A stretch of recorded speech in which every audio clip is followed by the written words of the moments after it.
buli lw'olaba etteeka manya nti abamenyi baalyo we bali. Tewali teeka lyonna liteekebwawo nga tekimaze kusukka. Ekitakolebwa era ekitaliiwo tekiteekebwako tteeka. Nkiddemu, ekitakolebwa era ekitaliiwo tekiteekebwako tteeka. Kati traffic yayisiza amateeka amapya. Naye tewaliwo tteeka ligamba nti emmotoka bw'eneebanga ku luguudo n'efuuka ennyonyi, fayini bweti.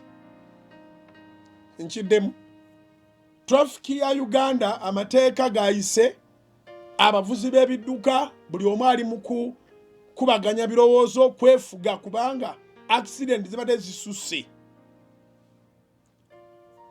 Owulidde?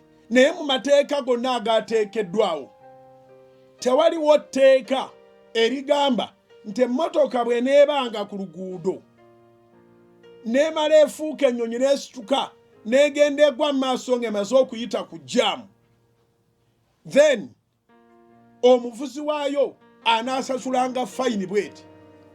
Omanyi lwaki tekiriiwo? Kubanga ekyo tekiriiyo. It doesn't exist. Tetulina mmotoka mu Uganda ezisanga jaamu ng'akutte n'emira emipiira n'ebuuka n'egenda maaso ewatali mmotoka zikutte n'eddamu n'erandinga n'ejjayo emipiira.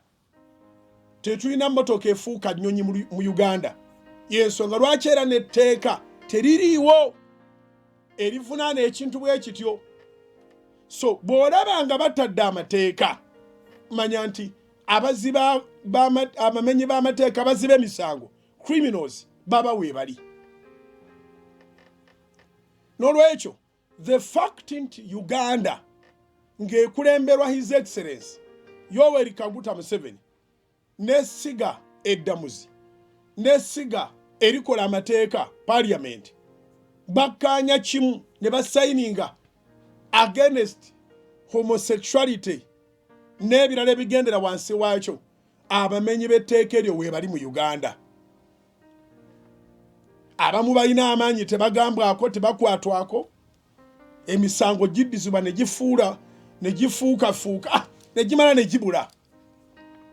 Akati mu nsi yonna omuntu okubeera safe alina kubeera mu Katonda. Tutegeregana, mu nsi yonna omuntu okuba ku ludda olabika nti awona emitawaana gy'ensi ateekwa kubanga ali mu Katonda.